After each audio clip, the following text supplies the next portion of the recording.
இன்றைக்கி ஒரு குட்டி விலாக் பார்க்கலாமா? இன்றைக்கி பிரேக்ஃபாஸ்ட்டுக்கு உப்புமா தான் ரெடி பண்ணிகிட்டு இருந்தோம்.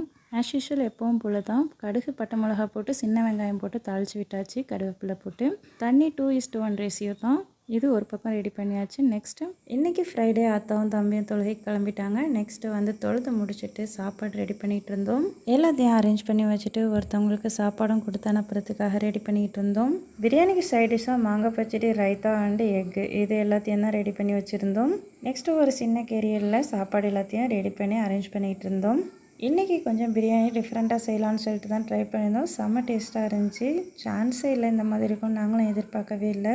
என்னென்னா எப்போவுமே பிரியாணி வந்து 24 கேரட் இல்லைனாக்கா பாசுமதி ரைஸில் போடுவோம், இன்னொன்று சீரக சம்பாவில் போடுவோம். இது வந்து புழுங்கரிசியில் போட்டோம். செம்ம டேஸ்ட்டாகவும் மணமாகவும் இருந்துச்சு. ஆனால் எல்லா டைமும் இது வந்து ஒர்க் அவுட் ஆகுமா என்னன்னு தெரில. ஏன்னா பிரியாணினாலே நம்ம பச்சரிசியில் செஞ்சால் தான் சூப்பராக இருக்கும். இன்றைக்கி ஒரு நாள் டிஃப்ரெண்ட்டாக செய்யலாம் அப்படின்னு சொல்லிட்டு தான் ட்ரை பண்ணோம். செம்ம டேஸ்ட்டாக இருந்துச்சு. இந்த மாதிரி லாங் வீடியோஸும் அப்லோட் பண்ணுறேன். இன்ட்ரெஸ்டிங்காக இருக்கும். கண்டிப்பாக சப்போர்ட் பண்ணுங்கள். தேங்க்யூ ஃபார் வாட்சிங். அஸ்ஸலாமு அலைக்கும்.